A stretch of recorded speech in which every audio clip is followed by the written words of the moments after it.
Fala Pixels, sejam muito bem-vindos ao seu podcast sobre empreendedorismo, branding, marketing, design. Eu sou Thiago Andrade, publicitário, pós-graduado em marketing branding, e hoje estou aqui para falar com elas, que são designers, que são especialistas em conteúdo, são infoprodutoras e são uma lista de coisas aqui que eu vou deixar elas mesmas falarem. Carol e Elaine, The Fish Design. Exatamente, isso mesmo. Bom, a gente está super feliz de começar falando que a gente agradece muito o convite, estamos super felizes. Enfim, vocês sabem que a gente adora vocês, você e Yane. Sempre que precisar é só chamar. Obrigado. Estamos curiosos aqui para ouvir as perguntas. Exato. Uma lista de polêmicas aí. Brincadeira. Para bater esse papo aqui com vocês. Muito obrigado, meninas, por terem aceitado esse convite. Vai ser uma conversa muito legal, como a gente sempre tem, né? Exato. É raro a gente conseguir um tempinho para bater um papo, mas quando a gente consegue, a conversa flui, né? Exato. E hoje quero começar aqui que vocês contem, na verdade, um pouquinho da história de vocês, da trajetória. Antes da Efige Design, quem era Carol e quem era Elaine? Bom, você quer começar ou eu começo? Posso começar. Posso começar. A nossa história é bem peculiar, mas ela é muito parecida com a da maioria dos brasileiros. Infelizmente, a gente não começou a empreender porque a gente queria muito. A gente já tinha uma veia empreendedora, mas a gente foi forçada a começar a empreender, acho que como a maioria das pessoas. No design, no caso. Carol, trabalhava numa fábrica de estofados na área administrativa. E aí lá em 2015 eu perdi o emprego e a gente resolveu utilizar esse valor ali que eu tinha recebido para empreender, para abrir alguma coisa. E foi o nosso primeiro contato com o design, nesse caso. A gente resolveu, obviamente porque não tínhamos dinheiro, fazer identidade visual, era uma loja, a gente ia vender roupas.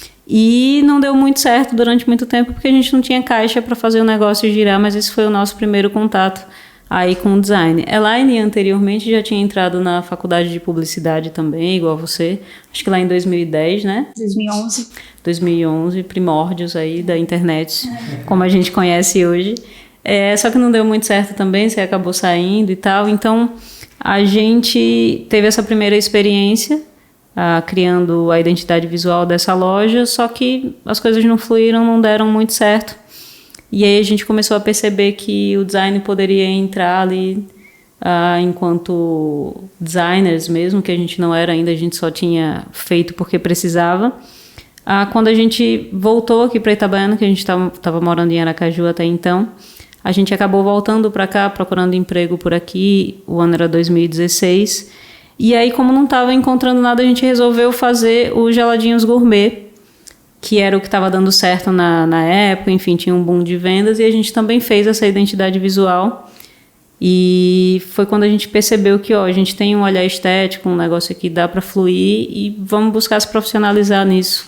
E aí eu estudei bastante, a Elaine me deu uma deadline para eu estudar, acho que foi uns 4 meses, para a gente começar a vender mesmo identidades visuais. E eu acho que, de maneira bem resumida, foi assim que a gente entrou nessa área de design. Obviamente que não porque a gente queria muito entrar, mas porque a gente foi meio que levada a isso.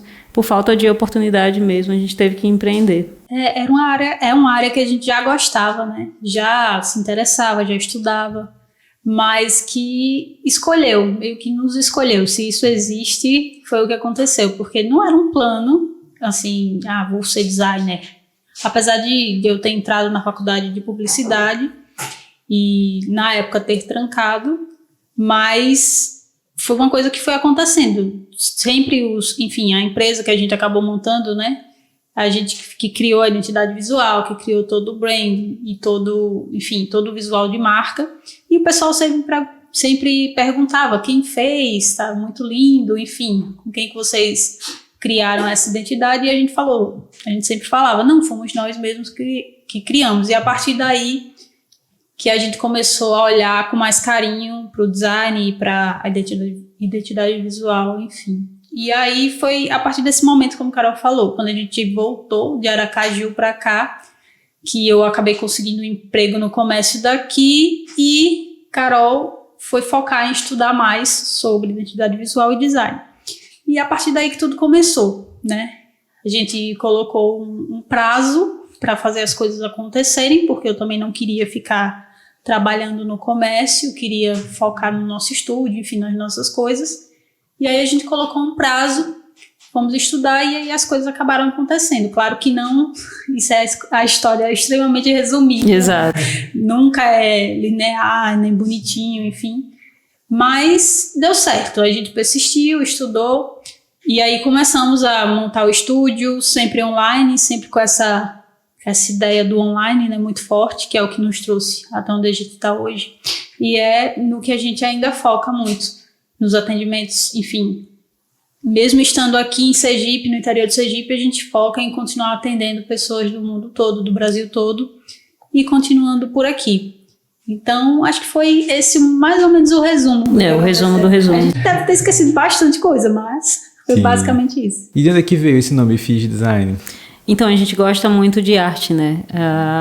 Quem entra lá em casa percebe que a gente gosta bastante, e efígie é uma figura plástica. Se você tiver uma moeda, você que está ouvindo a gente, ou que está assistindo a gente, se tiver uma moeda, você vai ver que a alcunha que está lá na moeda é uma efígie. Então, é uma figura plástica que representa alguém. A galera confunde muito com a esfinge, né, do Egito, só que a esfinge é uma figura mitológica com um corpo ali de um leão, se eu não estou enganada, e a cabeça de uma pessoa, só que não tem uma coisa muito a ver com a outra, né? E como a gente gosta muito de arte, tem essa questão plástica. Obviamente que design e arte, eles conversam, mas não são a mesma coisa, mas a gente gostou muito da ideia de colocar o nome do estúdio de efígie exatamente por conta disso, porque une as coisas que a gente gosta bastante. É uma representação, né? A esfinge é uma efígie. Exatamente. Como a gente, claro, trabalhando com design, com branding, identidade visual, a gente queria um nome que representasse isso. A gente falasse para as pessoas, a gente vai pegar aqui todo o briefing, então todo o questionário que a gente vai mandar para vocês vão dizer, vão nos mostrar como é que vocês imaginam a marca de vocês. E aí a gente vai representar essa marca numa imagem. Então, para a gente fazia muito sentido o nome. A gente pesquisou nomes, meio um processo de name mesmo, né? Pesquisou nomes que tivessem a ver com essa informação, com isso que a gente queria passar, e acabou chegando no nome Efígie, que a gente achou bem diferente, bem interessante, então acabou ficando esse o nome do estúdio. Então, desde lá do começo, antes mesmo de criar o estúdio, você já tem um cuidado com a parte da marca, né? Isso já era muito presente até mesmo nas empresas que vocês tinham antes do design, né, meninas? Exato. E aí, com esse histórico de empreendedoras, não só no design, mas antes também, quais foram as dificuldades que vocês já passaram e quais lições vocês puderam tirar disso? Então, a primeira coisa que a gente percebe até hoje, né, depois aí de 7 anos mais ou menos de estúdio, a gente percebe que, na maioria das vezes, as empresas elas começam a ficar muito institucionais quando a coisa começa a dar certo. E elas esquecem a parte humana. Hoje em dia, a gente conversando com os nossos clientes, a gente percebe que eles nos procuram e continuam com a gente por algo muito básico, que é a atenção. Geralmente, a gente dá uma atenção ao nosso cliente que a maioria dos estúdios e de quem trabalha com design não dá. O designer hoje em dia, e desde sempre foi assim, exatamente por isso que a gente continua trabalhando dessa forma, ele simplesmente acha que ele detém o conhecimento para criar aquela identidade visual ou para trabalhar com design de posts, ou seja o que for, e que ele precisa de informações básicas, geralmente muito rasas do cliente dele, e a partir disso ele consegue criar algo com coerência e que realmente vai conversar com o público daquele cliente, o que na maioria das vezes não é verdade, porque se a gente não coproduzir com o nosso cliente, não vai dar certo, você não vai entregar um projeto que tenha coerência, porque o cliente é a pessoa, o gestor do negócio é geralmente quem tem mais conhecimento embasado sobre aquele negócio. Então, se tem uma coisa que a gente aprendeu muito trabalhando desde numa loja de roupas, a vender geladinho ao pessoal e trabalhar com clientes hoje em dia, com design, é o tratamento que você dá ao seu cliente, a atenção que você dá ao seu cliente é que faz o negócio realmente mudar. Porque os designers, na maioria das vezes, quem recebe mais, quem faz mais projetos, não necessariamente é o melhor naquela área. Ele sabe muito bem vender, e vender também é dar atenção à pessoa que você está vendendo. Quem aqui não já foi, por exemplo, em uma loja e se sentiu mal porque as pessoas não deram atenção ou porque não foi tratado da forma como acharia. Então, eu acho que o que a gente aprendeu muito trabalhando com empreendedorismo é que você precisa olhar para a parte humana com um pouquinho mais de cuidado, ouvir aquele cliente, olhar no olho dele, saber o que é que ele está precisando para que realmente as coisas façam sentido na hora que você for entregar o projeto para ele. que tenha coerência, né? Com certeza, não ficar só naquela parte técnica, na parte fria, né, na parte funcional, mas entender que existem pessoas do outro lado também, né? Tanto que o cliente é uma pessoa, como também os clientes do cliente também são. Exatamente. Então, precisa entender esse contexto todo. E também percebo isso, Carol, não somente com os clientes, mas eu levo para a vida como um todo, né?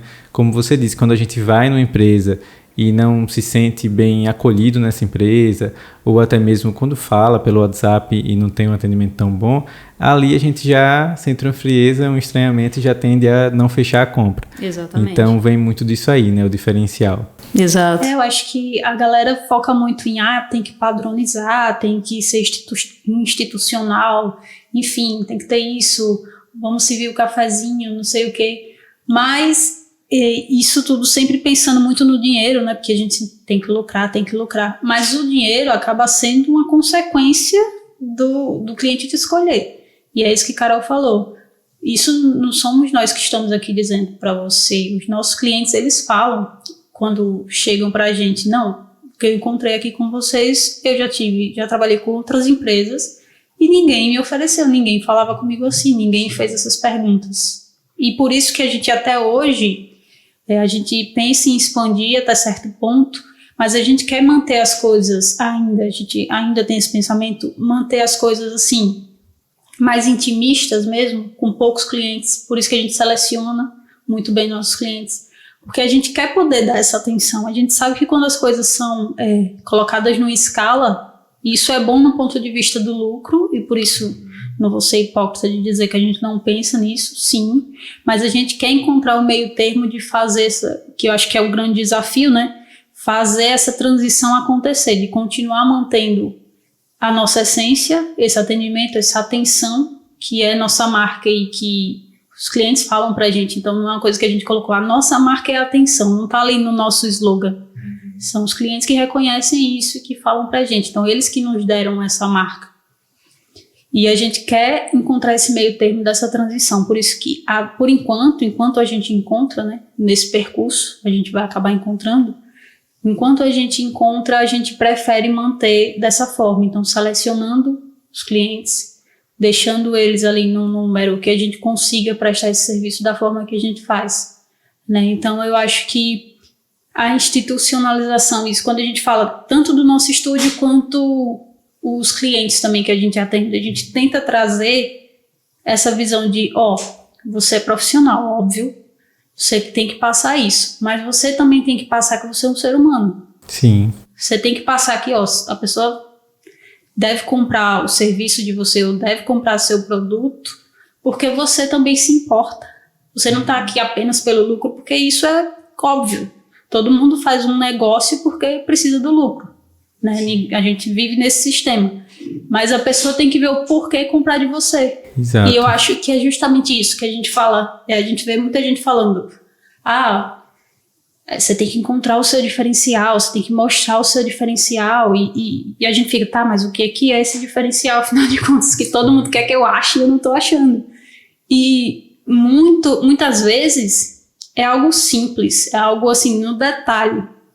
Por exemplo, o atendimento, que é uma coisa que a gente aqui na cidade a gente sabe, que é uma coisa bem escassa, e não é só aqui, tanto que a gente, enfim, hoje a gente compra online, que eu falo, todos nós, a gente faz compras online, a gente compra de grandes marcas, a gente compra de marcas que já foram grandes e hoje não são lá essas coisas mais, e a gente percebe que um dos pontos principais que faz a gente gostar de uma marca, ou de comprar aquela marca, ou enfim, de mostrar para as outras pessoas que a gente comprou aquela marca, é um ponto básico, que é o atendimento. Eu fui bem atendido. O produto veio com problema, mas...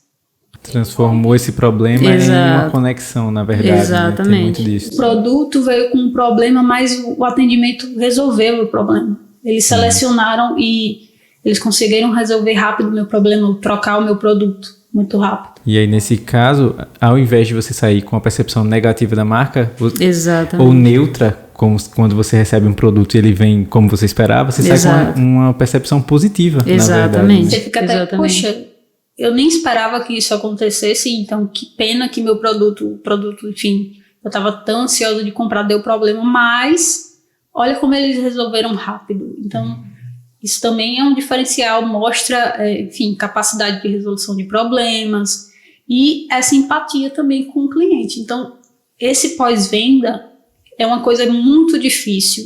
A gente, já entrando aqui em questões como você perguntou, né, de percalços, enfim, dificuldades que a gente encontrou no nosso caminho, tanto de empreendedorismo quanto no empreendedorismo enquanto designers, essa coisa de sair dos problemas, né? É muito difícil, e até hoje mas a gente busca sempre esse meio termo aí, essa conexão, e a gente só consegue achar esse meio termo conversando com as pessoas, ouvindo os clientes. Então, falando sobre gestão de risco, né, que é exatamente isso que a Laine está falando, a gente criar realmente esse ecossistema que a gente tem hoje de atender uma certa quantidade de clientes e tratá-los com os processos que a gente consegue fazer, porque a gente sabe que para gerir esse risco, que sempre vai acontecer, um cliente ou outro, às vezes, por mais que você tente trazer ele para dentro dos processos internos, ele vai ser resistente, ele não vai querer, enfim, ele não vai te dar a quantidade de informações que é necessária, mas exatamente por isso que a gente já sentou, já conversou, já entendeu os nossos processos e sabe que com essa quantidade de clientes dentro do meu negócio eu consigo gerir os riscos que ele vai me trazer ou não. A partir do momento que a gente tem um negócio, por menor que ele seja, pode ser só você no seu quarto, e você não tem processos estabelecidos, você não sabe a quantidade de pessoas que você consegue atender, você não sabe se você entrega com qualidade ou não. Você está simplesmente entregando ali resultados que não são palpáveis para o seu cliente.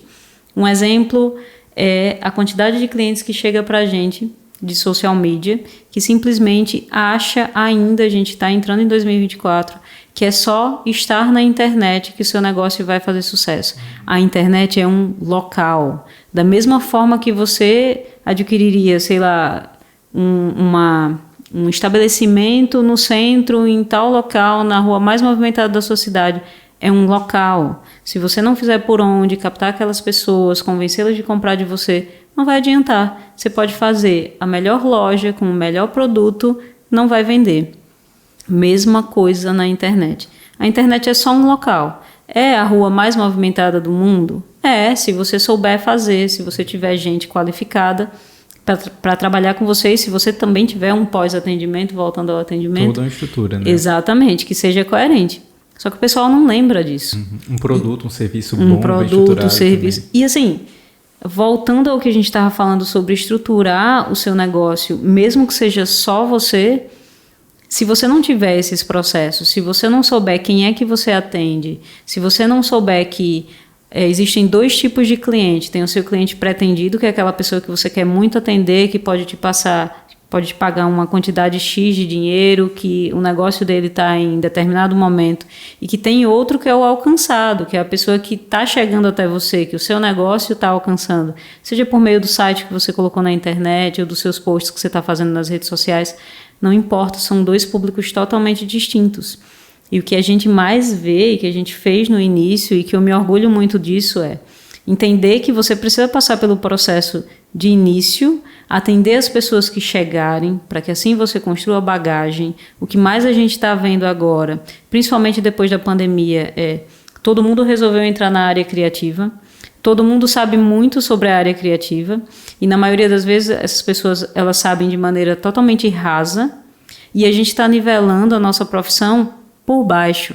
Mas assim, às vezes eu vejo que é tão baixo que chega a ser subterrâneo. De 10 designers para você tirar um que saiba realmente fazer um negócio, quase ninguém sabe de fato para que serve o design. Porque tem pouca entrada, uma barreira muito baixa de entrada. Exatamente. E a quantidade de pessoas que não instrui ou sente preguiça de instruir o próprio cliente, quando aquilo vai nos ajudar enquanto profissionais. Exato. Esse é nosso papel, na verdade. Isso acaba levando uma desinformação para o mercado. Sim. Né? Primeiro, como você falou, como a barreira é baixa, e o problema não é a barreira ser baixa, não. Não é o muro ser baixinho para todo mundo querer passar, não. Ou seja, o problema não é muita gente buscar o mercado criativo, mas o problema é, como o Carol falou, é você entrar e, ficar boiando lá, você não buscar se especializar, não buscar entender o que você está fazendo. E aí você acaba, por não saber o que está fazendo, levando um monte de desinformação para as pessoas. Né? E você vê como não é, muita gente reclama, né, diz que é difícil ter cliente, mas você vê como não é, né? Bons clientes até que é um pouquinho, mas muita gente, mesmo as pessoas que não têm tanta instrução, enfim, que não buscam se instruir, elas conseguem clientes. Sim. Só que aí o que acontece? Essas pessoas começam a achar que é simples fazer. Por quê? Porque na verdade elas não sabem fazer. Uhum. E isso cria na cabeça desses clientes uma imagem de que o marketing e o design eles são uma coisa, Sim. quando são outra, na verdade. Exatamente. Acho que só fazer um post, enfim, tenho que postar todo dia, tenho que aparecer todo dia, não importa qual a mensagem que eu estou passando, só tem que estar lá. E aí, olhando o lado bom dessa situação, como eu ouvi recentemente um comentário, não lembro exatamente onde eu estava, mas estava na rua, enfim, fazendo alguma coisa.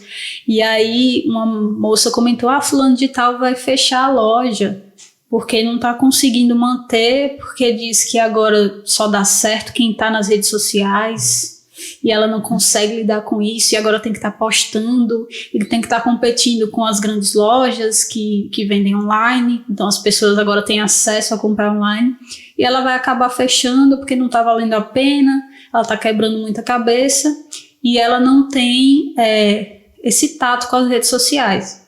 Eu fiquei, olha aí, tá vendo? Vai acabar fechando um negócio e uma loja até que tem muitos anos aqui na cidade, pelo que ela falou, e vai acabar fechando porque não quer crescer junto com o mercado, não quer acompanhar o mercado. Sim. Porque as redes sociais, a internet, enfim, a tecnologia, o marketing sempre esteve aí, não é nenhuma novidade para ninguém. Uhum. O branding também, não é nenhuma novidade para ninguém, o design também. Mas a forma como a gente está utilizando isso é que mudou um pouquinho, agora está mais para o digital. Mas isso mostra que a nossa profissão, ela é necessária. Uma loja vai fechar, e esse é só um exemplo, uma loja vai fechar porque não conseguiu se adaptar e também não escolheu, né, não optou por contratar um profissional qualificado para ajudar com isso. E aí, você que está assistindo a gente, essa é a lição de hoje, que é siga a demanda. Às vezes a gente fica muito resistente, e isso é uma coisa muito séria, assim.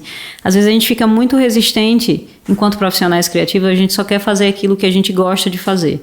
Então, eu me dou muito bem com identidades visuais, eu só quero criar identidades visuais. Eu não quero entender um pouquinho de name, eu não quero saber nada de branding, eu não quero saber nada de marketing. E tudo isso é necessário para que eu crie algo com coerência. Tem todo um ecossistema. Obviamente que eu não preciso ser expert em tudo, mas eu preciso entender, sim, daquilo que eu vou fazer e que vai influir. Não adianta eu fazer uma identidade visual que não converse com o público do meu cliente, que ele não consiga vender, e isso é marketing. E como é que ele vai vender um negócio que não conversa com quem ele quer alcançar? Exato. Não adianta eu fazer uma identidade visual e não olhar para o nome. Exatamente. Se o nome já está registrado, se o nome não conversa, para que eu vou fazer uma identidade visual para aquela marca? Aquilo não vai solucionar, então tem que estar atento. E como a gente simplesmente não observa de cima para baixo, às vezes a gente fica muito preso ao que a gente está fazendo, e de novo, falando para a gente seguir a demanda, se está chegando para você alguns projetos que não estão dentro do seu escopo de trabalho, mas que as pessoas estão te reconhecendo por fazer aquilo, porque você fez, enfim, ajudou alguém, porque você não vai simplesmente adquirir uma bagagem, se desafiar a fazer aquilo ali, ter outro olhar sobre aquele projeto. Se a gente for pegar os grandes estúdios, a gente tem o Pentagram agora, que quem faz, enfim, absolutamente tudo que tem relevância e quem dita as regras do design. Se você não conhece, vai procurar. Que é um estúdio, anota aí, tem em Paris, tem em Nova York, enfim. Uma galera assim, alto nível, alto escalão que trabalha lá, gente que dita realmente para onde que o design... o design do Itaú, não foi? Exatamente. Fizeram do Nubank, enfim, fizeram de várias séries que a gente assiste. Fizeram taças, inclusive, acho que da Eurocopa, se eu não estou enganada. Enfim, é um estúdio realmente que tem uma coerência, que tem um público de mercado que é gigantesco, que conversa com as massas, e eles fazem absolutamente tudo. Eles fazem desde motion, eles fazem vídeos, eles fazem magazine, eles fazem identidades visuais, eles fazem absolutamente tudo que a gente encontra de visual para empresas, eles fazem. Então, se a gente for para prestar atenção, eu, enquanto designer, aqui em Sergipe, não vou simplesmente olhar para um estúdio que eu visualizo enquanto uma referência e que os outros profissionais que são maiores do que eu também reconhecem.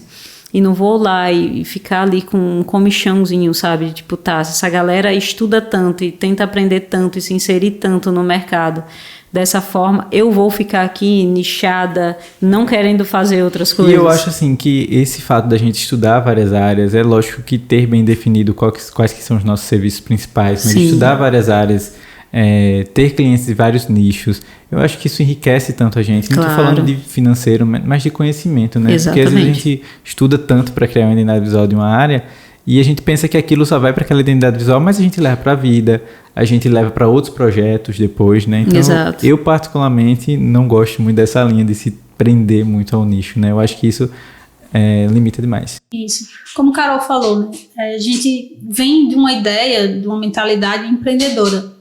Então, acho que casa muito bem com a mentalidade empreendedora essa coisa de seguir a demanda nesse sentido de, meu cliente está precisando disso, surgiu essa oportunidade, então eu vou buscar aqui, como ela falou, aprender. Né? Ela citou o Pentagram, que é um estúdio gigantesco de design, e ele, por ser gigantesco, eles têm muitos designers lá dentro, cada um uma especialidade específica. Mas os grandes, eles servem justamente para isso, para ser uma referência. Então, a gente tem que ver isso e pensar, não é porque eu sou uma pessoa só que eu vou me comparar a um grande estúdio, mas eu posso, por exemplo, fazer isso que a gente está falando aqui. Surgiu essa demanda, por que não tentar? Se é algo que me interessa, se é algo que eu vejo que o pessoal está procurando muito, se tem a ver com o meu campo de estudo aqui, com a minha área, então, por que não dar essa oportunidade ou até mesmo fazer parcerias? Sim. E aí que entram as parcerias também. A gente não precisa, né, abarcar o mundo. De acordo com as nossas possibilidades, a gente pode ver o que é que dá para começar a estudar ou não dá para começar a estudar isso agora. E aí entram as parcerias, né? Também é uma coisa importante que enriquece bastante. A gente consegue aprender muita coisa fazendo parcerias e não necessariamente o tempo todo buscando só trazer o conhecimento para si, porque a gente nunca vai conseguir abarcar o conhecimento todo. Certeza, com certeza. E fazer parcerias, trabalhar com outras pessoas também é uma forma de adquirir conhecimento e de melhorar até a própria entrega, né? Exatamente. Hoje aqui no estúdio a gente tem um estagiário, então somos 3 e a gente percebe que essa troca, né? Antes era só eu, aí depois foi eu e Anne, depois agora eu, Anne e Luísa. Então cada dia que passa, a gente com mais pessoas, a gente percebe que tem uma troca mais interessante, né? Imagino que entre vocês duas também tem uma troca muito melhor do que se fosse somente uma. Exato. E bagagens diferentes, né? A gente vem de um olhar diferente, cada um reage de uma forma ao que está acontecendo. Então, às vezes, a gente vê o mesmo filme, a mesma série, a gente consome a mesma música, mas cada um vai ter uma ideia daquilo ali. Porque tem muito a ver também de como é o nosso olhar, a nossa ótica para o mundo. Então, é muito importante que a gente converse com outras pessoas também. Exatamente por isso que é importante a gente estar próximo dos nossos clientes. A cabeça dele para o negócio dele é totalmente diferente de como a gente vê o negócio dele. Sim. Então, exatamente por isso que é importante a gente se conectar com as pessoas de maneira verdadeira. Obviamente que sempre vai ser uma relação comercial, a não ser que vire uma amizade, enfim, em outro momento. Mas no momento em que você está profissional, o cliente é uma relação profissional, sim, é uma relação comercial, sim, mas ela não precisa ser automática, institucional o tempo inteiro, sem processos que sejam definidos, sem você tentar entender o seu cliente, sem você fazer perguntas personalizadas, que na maioria das vezes o pessoal vai lá, capta um briefing da internet, vou fazer essas perguntas, às vezes não tem nada a ver com o negócio do cliente, ele não sabe responder. Meu cliente não respondeu o briefing. Claro, você não fez uma pergunta de em qual momento você está agora, como é que vai o seu negócio, o que é que você pretende com ele daqui para o ano que vem, quando foi que ele surgiu, quando foi que você pensou nesse nome? Por quê, né? Exato, né? Nada disso, é algo institucional, a pessoa fica parada, tipo, não sei responder essa pergunta. E é muito interessante a gente falando sobre isso, né? Sobre humanizar, numa época de chat GPT e bots de atendimento, que claro, tem seu lugar, tem sua importância, agilizam, né? ajudam a esclarecer pensamentos, enfim. Mas aí é que tá, né? Você precisa do profissional, você precisa do ser humano ali por trás para justamente filtrar. Uma coisa que eu estava conversando com o Carol esses dias é justamente desse tempo, né, de excesso de informação, como você falou. Toda hora aparece alguém dizendo que o caminho é esse e vendendo isso daqui, vendendo aquilo ali, e tudo bem, a gente, né? Cada um vende o que achar que deve e as pessoas têm que ter o senso crítico. E aí é que eu quero entrar. Sim.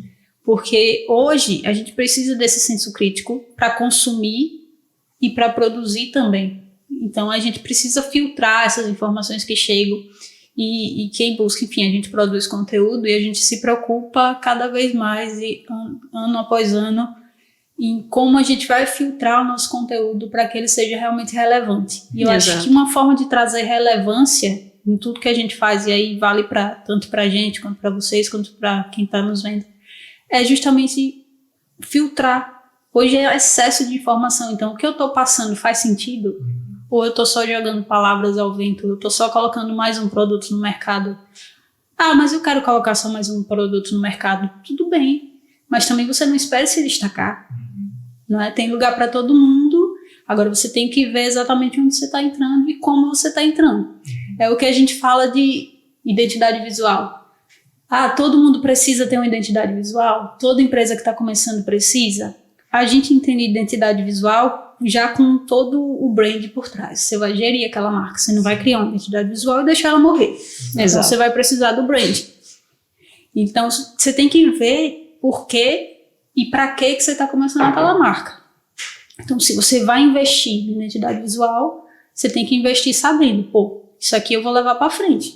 Eu vou realmente colocar energia nessa marca e vou fazer ela ser alguma coisa, né, que pelo menos pague o investimento que eu fiz para criar ela. Entende? Eu entendo criação e investimento em identidade visual e em branding dessa forma. E é isso que a gente tenta sempre filtrar e passar para os nossos clientes. Tá, você quer uma marca, porque tem cliente, né, que vem empolgado. Não, eu quero uma marca que não sei o que, não sei o que. E aí quando a gente passa o orçamento, a gente já murcha. Por isso que antes de passar o orçamento, a gente conversa muito com a pessoa. Sim. Porque a gente quer entender se a pessoa entende o que é que ela está pedindo. Isso, exato. E aí é que está, e por isso que eu estou falando de filtrar as informações. E o profissional, ele tem que saber filtrar também. Tem muita gente que está no mercado, que é profissional, e não sabe filtrar as informações. Eu acho que um dos principais papéis do profissional é filtrar a informação. Porque quem está lá do outro lado não tem a obrigação de saber. Ele está te procurando, afinal de contas, porque você é o especialista naquilo nessa ali. área, né? Então, você que tem que passar para a pessoa da forma mais simples e didática possível, né? Como se fosse uma criança de 6 anos, eu gosto muito dessa expressão, simplificar como se fosse uma criança de 6 anos. Porque você vai colocar da forma mais simples, mais resumida, assim, mais filtrada possível, para que a pessoa entenda o que ela está comprando. E aí você já evita muitos problemas, você já evita retrabalhos. Então, filtrar a informação, tanto para quem está criando, quanto para quem está consumindo também. Esse ano 2024, a gente está preparando muitas coisas. A gente tem a comunidade, que a gente está transformando ela de uma forma que fique mais fácil direta. De alimentar, mais direta, que as pessoas tenham informação mais clara e consigam realmente, eu estou comprando aqui o método EFIGE das meninas, que elas construíram durante os anos de expertise delas aí, quebrando a cabeça com internet, com produção de conteúdo, com clientes. Então, eu vou comprar esse método, porque nele elas vão me mostrar como elas chegaram onde elas estão hoje, né? Que a gente saiu do absoluto nada, ou do -1, assim. -1. Do negativo, né? Nem do nada. E a gente está ali construindo, e hoje a gente já a gente se considera vencedoras, porque, a gente saiu, como eu falei, do absoluto zero, e a gente construiu bastante coisa legal, tem uma fanbase hoje, e pretende que isso continue crescendo como consequência da forma como a gente vê as coisas e da forma como a gente produz as coisas. Então a gente quer trazer isso, essa essência mais forte, mais clara, para o método EFIGE, que já existe, né, esse produto, mas a gente quer refinar ele e trazer ele de uma forma mais clara agora para 2024. E também o curso sobre social media, que é justamente focado 100% em criação de conteúdo, que é algo que a gente trabalha diretamente. Então, vai ter o curso de produção de conteúdo, que é algo que a gente faz e vende para os nossos clientes, e vai ter o método EFIGE, que é algo mais completo, mais geral. Não vai ser só sobre produção de conteúdo, então vai ter um pouquinho ali de business, como a gente estrutura o nosso negócio, como a gente fez para sair do zero e chegar onde a gente está hoje. Então tudo isso bem desenhadinho lá, de forma mais clara possível. Então, é nisso que a gente está pensando hoje. Continuar com os nossos produtos, porque eles já são fortes, eles já têm a nossa cara, mas a gente quer trazer um pouco mais essa essência e tornar eles bem mais claros, para que a pessoa realmente chegue lá e já entenda claramente o que é que ela vai encontrar e que ela consiga realmente sair de onde ela está e conseguir dar os primeiros passos ou passar para o próximo nível também. Exato. Aí, sem atualizações até o momento, né, que a gente atualizou recentemente, tem o Prospecção Próspera, que a gente fala exatamente do que a gente está falando aqui hoje, conquistar clientes, ir atrás de clientes, métodos que a gente utiliza para captação de clientes, tanto online quanto offline. Então, o Prospecção Próspera ele também vai continuar, só que nesse início a gente vai focar nesses dois para a gente atualizar, exatamente porque eles estão aí, já tem 2 anos, né, desses cursos, e a gente quer colocar trilhas de conhecimento mesmo, sabe? Principalmente no método IFID, que a pessoa entre, eu não sou social media, mas eu trabalho só com design de posts, eu queria saber como é que vocês fazem para entregar um projeto de social media que realmente seja relevante para o cliente.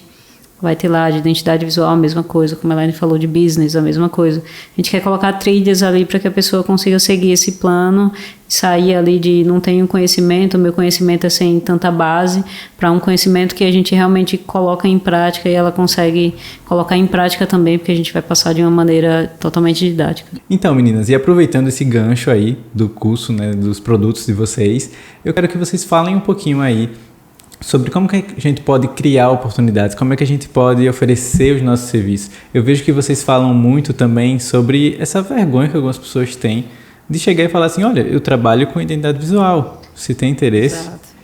Como é que vocês sugerem que essa conversa comece assim?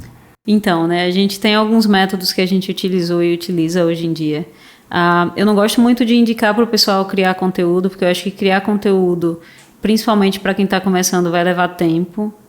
Não vão chegar pessoas interessadas, porque a gente sabe que o número de seguidores ainda é uma métrica de valor para a maioria das pessoas, se esse perfil é engajado ou não, enfim.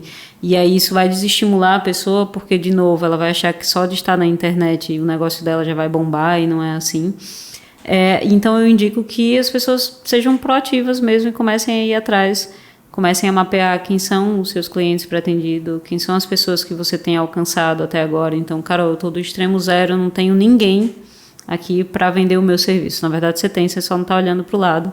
Então, você tem um amigo que precisa de uma identidade visual ou que precisa de um trabalho de social media ou de design de posts. Mesmo que você não tenha, tem alguém na sua cidade, tem alguma loja, tem algum estabelecimento que precisa do seu serviço, e aí você precisa ser uma pessoa proativa e ir atrás dessas pessoas e ter um discurso que seja coerente, estabelecido e rápido.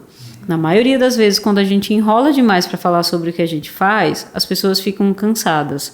É chato, é enfadonho, fica parecendo que você não sabe o que você faz, porque você simplesmente fica titubeando. Sabe quando você pergunta, e aí, fulano, o que é que você faz? A pessoa já baixa a cabeça, eu sou designer. Parece que você está com vergonha de falar que você é designer. E a pessoa vai lá e fala, é designer de interiores, é designer de sobrancelhas, é de unha, é de que você é designer? Então, na maioria das vezes, o profissional criativo, ele sente, sim, esse receio de falar sobre o que ele faz, na maioria das vezes, porque ele não sente que é bem aceito socialmente, e isso é uma balela, uma bobagem. A partir do momento que você se torna bem-sucedido no que você faz, não importa o que você faça, as pessoas vão começar a te olhar de uma maneira diferente. A gente passou por isso. A gente passou pelos nossos pais mandando a gente fazer concurso público, ou ir procurar outra profissão, ou falando que está entregando currículo em tal lugar, até que a gente conseguisse ser bem-sucedida e se estabelecer na profissão. Hoje em dia isso não acontece mais, porque na maioria das vezes as pessoas que estão do seu lado, elas querem o seu bem. Então, se elas estão vendo que você está numa profissão que você está com muito problema, na maioria das vezes ele vai te indicar outra coisa para você não ficar ali sofrendo também. Né? Exatamente. Às vezes existe sim um preconceito, né? Existe claro. De achar que algumas profissões nunca vão dar certo. Se você não for médico e advogado no Brasil, de restante, já foi. Engenheiro também. Engenheiro. Também na lista, né? Exato, engenheiro. Mas assim, existe esse preconceito, mas também tem esse lado da preocupação, né? Que exatamente. Às vezes, por não conhecer muito a área, não conhecer muito o mercado, ainda existe, né? Exato. Mas eu acho que precisa sim falar, gente. Às vezes você está no médico, que você sempre vai e tal, e ele não sabe que você faz isso. Às vezes ele está precisando desse serviço. Às vezes é só uma mudança de postura, né? É como o Carol falou, perguntam o que você faz, e a pessoa já se encolhe. E ela baixa o tom de designer. Porque é como se ela tivesse receio, ou como se ela não... Às vezes parece que não está preparada para falar o que é, né, qual a vertente do designer que ela faz. Porque como a Carol falou, tem várias coisas. O designer é muito amplo. Designer de quê? E é como se a pessoa não quisesse se prolongar no assunto. Então, não quisesse explicar para aquela outra pessoa ali que perguntou o que é que ela faz exatamente. Então, o exercício é justamente a gente, a todo momento, quando está trabalhando, quando está estudando, sempre tentar simplificar, como eu falei, como se fosse explicar para uma criança de 6 anos o que é que você faz. Então, você deixa sucinto, você faz o mais curto possível e você torna isso cotidiano. Então, você repete sempre. Você vai conversar, você vai jantar, você vai no médico, como você falou, vai conversar com alguém e você coloca o que é que você faz de forma segura e sucinta. Você vê o receituário do médico, você pode falar, olha, isso aqui pode dar uma melhorada. Exato. Eu posso te ajudar com isso. E daí já pode surgir alguma coisa. E é aquele negócio de você tratar a sua profissão como algo cotidiano, corriqueiro, mas como algo que você tem embasamento profissional. Da forma como você falou, eu peguei um panfleto de um médico que está fazendo aqui a propaganda do trabalho dele, só que você vai lá e fala, doutor fulano, não consegui ler porque a tipografia ficou muito pequenininha, eu posso te ajudar com isso. Legal. Exato. As informações estão meio incoerentes. É você chegar e já sair criticando, né? Sim. Isso aqui tá horrível. Não, você... Pô, doutor fulano. Isso aqui tá horrível, foi maravilhoso. Esse contraste não tá tão legal. A letra tá muito clarinha aqui, o fundo também tá claro. Não ficou Dizer legal. que poderia ajudar, né? Exatamente. Também a primeira coisa para quem está sem cliente nenhum agora é mapear quem são as pessoas que precisam do seu serviço. Então, simplesmente senta agora e observa se tem alguém na sua família, enfim, no seu círculo de amigos, ou alguém que é conhecido do seu conhecido, ou alguma loja, estabelecimento na cidade onde você está, que precisa do seu serviço. Qual é esse serviço que essa pessoa precisa? Deixa muito claro estabelecido, ela precisa de design de posts. Por quê? Ela precisa de social media. O que é social media, em poucas palavras, e por que ela precisa de social media? Precisa de uma identidade visual. Por que essa identidade visual, por pior que seja? A loja do meu tio vende, está aberta há 40 anos, mas a identidade visual é ruim. Eu vou sugerir a gente fazer ali um redesign. Você tem que ser coerente na hora de falar para o seu tio, que seu tio vai lá dizer para você, não, mas eu vendo não sei quanto aqui por mês com essa identidade visual que você está dizendo que é ruim, então você tem que me provar porque que o negócio... Preparado. Exato, tem que ser tangível, né? Você tem que falar para ele, a percepção do público vai mudar e de fato vai. Se você vai fazer algo com coerência para que as pessoas que já o reconhecem, exato, consiga comprar a partir dessa identidade nova e que atraia novas pessoas, então... O design, ele precisa ser tangível. O design não é subjetivo. E por mais que a gente esteja lidando, por exemplo, só com design de posts, na maioria das vezes os nossos clientes de social media, que a gente também faz o design de posts, chega com a ideia muito institucionalizada da coisa. Vamos fazer um post bonitinho, com coerência, com a tipografia assim, assado, mas o público que ele tem atraído não quer trabalhar ou ver conteúdo institucional. Por exemplo, a gente trabalha para uma fono que ela lida com doenças raras. Então, o que o pessoal quer ver não é post pronto institucional sobre doenças raras. Eles querem saber da maneira mais humana possível qual é a rotina dela, o que ela faz, como é que ela ajuda aquelas pessoas, quem são essas pessoas, quais são os tipos de doença, quem são esses rostos e tudo mais. O benefício, né, do tratamento. O benefício, exatamente. Ver isso de forma tangível, né? Como que você diagnostica uma doença rara de maneira palpável. Quanto mais institucional a gente vai deixando as coisas, menos a gente vai deixando ela humana, e se não é humano, não nos interessa. Quem é que se interessa por robô, gente? Eu não sei o de limpar a nossa casa, né? Porque de restante, você sentaria para conversar com um robô? Tá todo mundo irritado que agora todo atendimento é robotizado. É robotizado e, assim, quando é só no início, que é aquele só para filtrar mesmo, só para direcionar, tudo bem, a gente até aceita, até porque agiliza, né? Exato. E aí eu sou super a favor disso aí. Mas quando é o atendimento inteiro por robô, você não consegue conversar. E aí você vai ver o briefing dessa marca, nos atributos está lá, humana. Exato. Somos uma marca humana. Ainda tem um manifesto no perfil, assim, somos uma marca humana. Aí você vê que não tá casando, né? A Exatamente. identidade com a gestão da marca não está ornando. Exatamente por isso, voltando ao plano que a gente estava fazendo aqui para encontrar o cliente, se você vai sugerir um redesign, ou se você vai sugerir o seu serviço para qualquer pessoa, você tem que saber como é que você vai ajudá-lo de maneira tangível. Eu não vou só fazer post para você nas redes sociais, eu preciso te ajudar a encontrar os seus clientes. E eu sei que não é a responsabilidade nossa levar cliente para a loja ou para o estabelecimento do nosso cliente. Mas é sim responsabilidade nossa entregar um projeto que seja coerente, que converse com a marca dele e que gere nas pessoas realmente essa sensação de, pelo menos, essa marca, essa loja, ela é confiável, eu consigo realmente ser bem atendido, eles respondem os comentários, ou seja, eu estou vendo que eles realmente são uma loja, não é algo aqui que pode me passar um golpe, por exemplo. Então a gente precisa entender qual o momento desse cliente, se ele vai conseguir comprar o nosso serviço, se eu consigo atendê-lo e como é que eu consigo atendê-lo. Porque não adianta eu ter muito estabelecido qual serviço que eu vendo, mas na hora de colocar na prática, nem eu sei como é que eu coloco na prática. Exatamente. E na maioria das vezes, por isso que a gente está nivelando muito o profissional criativo por baixo, porque ele sabe o que ele faz, mas ele não sabe por que ele faz e onde é que ele tem que chegar naquele trabalho. A gente tem clientes hoje em dia que a gente já fala para eles que não adianta só estar na internet é o mínimo, é só o local. Não adianta você chegar com um número estabelecido de seguidores que você quer ter, porque senão a gente iria trabalhar com blogueiragem, né? Que para mim o exemplo mais coerente é a gente pegar a quantidade de blogueiros e de influencers, né? Que é o nome que se dá hoje em dia, que conseguem realmente engajar pessoas para comprar de determinada marca que a própria marca não consegue. Sim. Então, a quantidade de pessoas que colocam a cara delas ali para vender um produto que na maioria das vezes não é barato, não é confiável, a gente vê um monte aí, inclusive hoje em dia, que as pessoas compram porque é aquela pessoa que está induzindo você a comprar e não a própria marca. Exatamente porque é difícil a gente acreditar no institucional.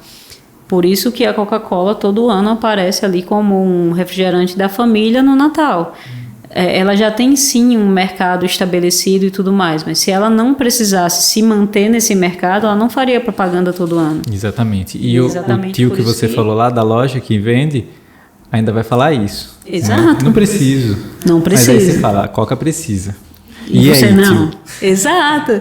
E é muito engraçado essa questão de pessoas mais tradicionalistas, né?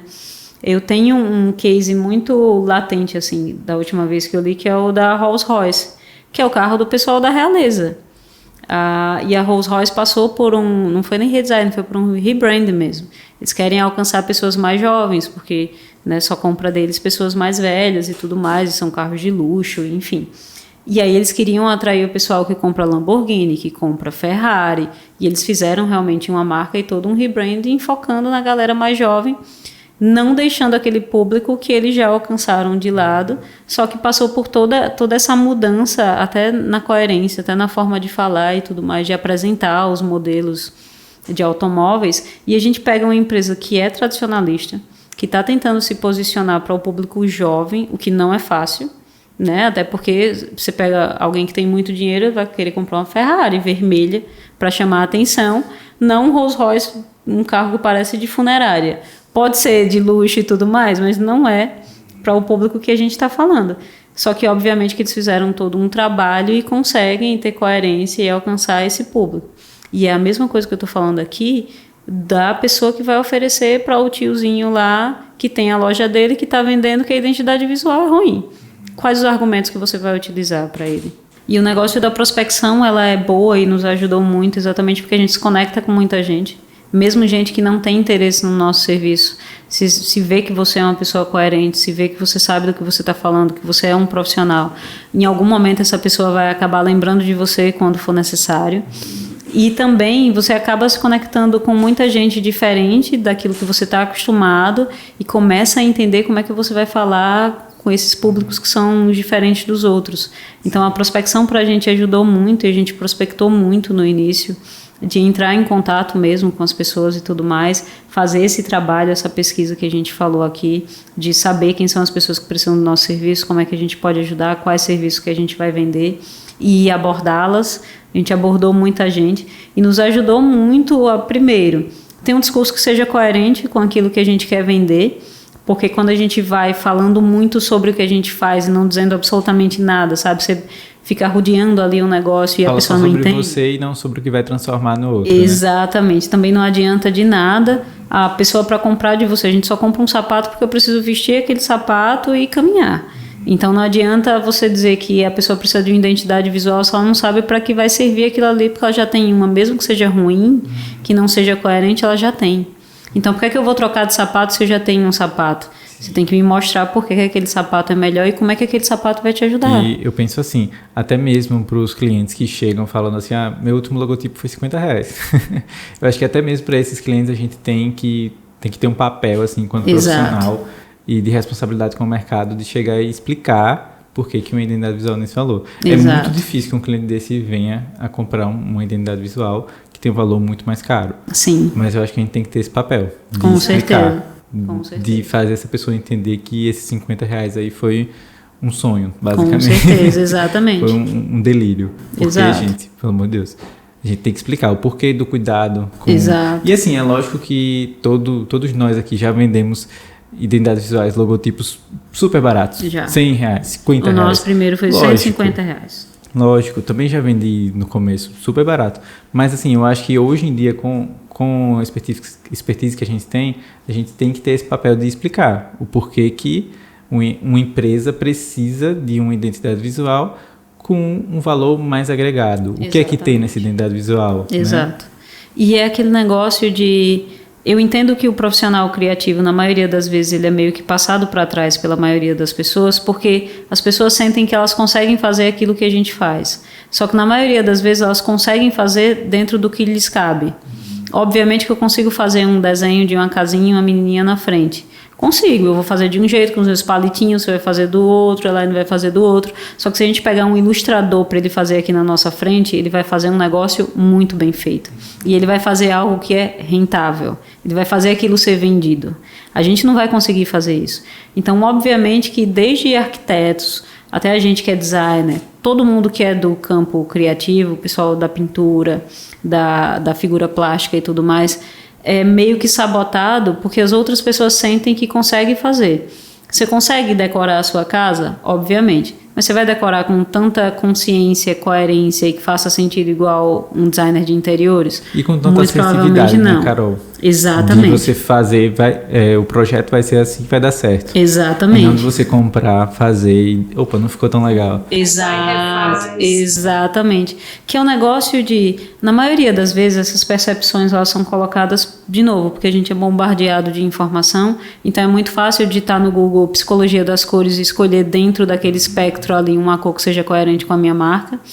Só que a gente tem que entender que a identidade visual e a marca ela é percebida pelo público, não porque quem detém aquela marca. E, obviamente, se você está montando o seu negócio, como a Elaine falou anteriormente, você não tem o dinheiro para investir na identidade visual, você não sabe se você vai continuar com aquela empresa, você não está realmente com algo estruturado ainda, eu acho melhor que você faça ou que você pague os seus R$50 para ter esse negócio andando, porque em algum momento, se esse negócio der certo, você vai ter que investir. Exato. Não é como se você pudesse não investir, você vai ter que ir. Só não é o momento. E aí que eu acho a importância de responder essa pessoa e fazer um processo de educação mesmo. De falar, olha, é isso aqui, uma identidade visual completa e uma identidade visual interessante para uma marca, para construir uma marca.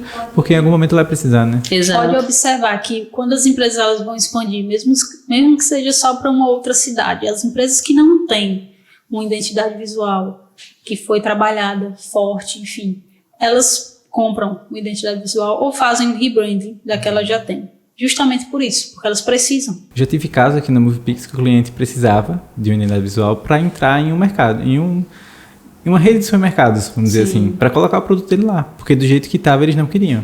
Então, para você ver, e às vezes a gente fica sem querer ofertar o nosso produto com a vergonha, alguma coisa do tipo. Gente, a todo momento as pessoas estão precisando. Exato. Né? E às vezes esse cliente aí, no momento inicial, quando ele estava lá começando o sonho da marca dele, ele pagou R$50 na identidade visual, porque era o que ele podia, era o que ele tinha. Então, é uma coisa que muitos até profissionais criticam muito isso, mas você tem que analisar que cada caso é um caso e as pessoas têm momentos. Se é uma empresa que está no momento de competir com as gigantes, de se colocar em outro momento, em outro patamar, você vai perceber que ele mesmo vai querer se destacar. E se ele quer se destacar, ele vai precisar de uma identidade visual que faça isso, que o destaque naquele mercado. Exato. E aí a gente já vê a precificação como uma forma de posicionamento, né?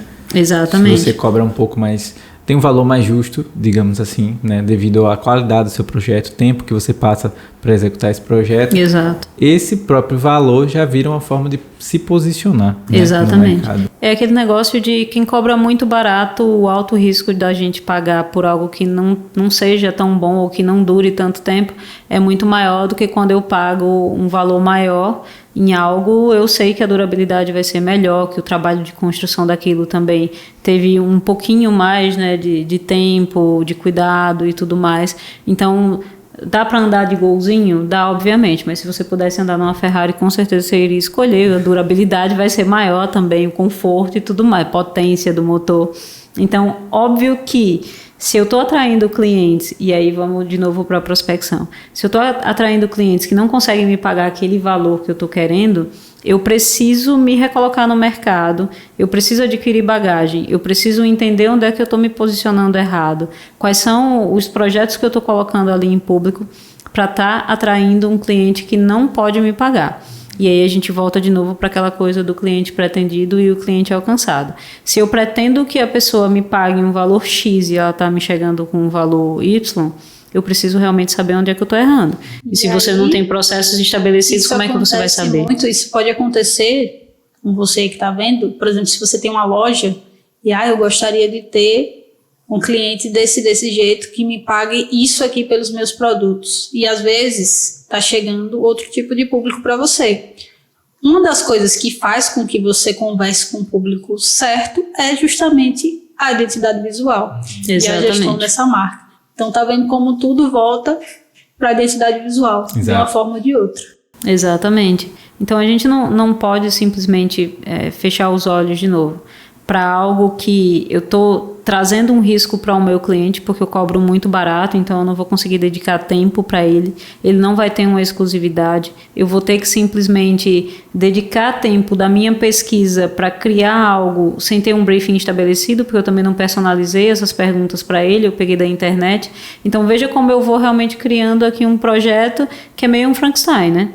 Pode ser que ele goste, porque ele vê o visual, ele vê as cores, mas na hora que for conversar com o público dele, o negócio não vai andar. E aí, quando eu cobro um valor justo, como você falou, eu baixo esse risco, porque eu consigo me dedicar tempo, eu consigo sentar e me debruçar naquele projeto, eu consigo personalizar essas perguntas, eu consigo sentar com esse cliente e falar, eu não consigo te entregar em 15 dias, o meu projeto é que ele demora um mês e meio para que eu te apresente, para a gente saber se eu estou realmente seguindo nessa linha. Eu consigo fazer uma reunião de alinhamento com esse cliente, porque ele está me pagando um valor justo, eu consigo dedicar um tempo a mais para fazer essa reunião.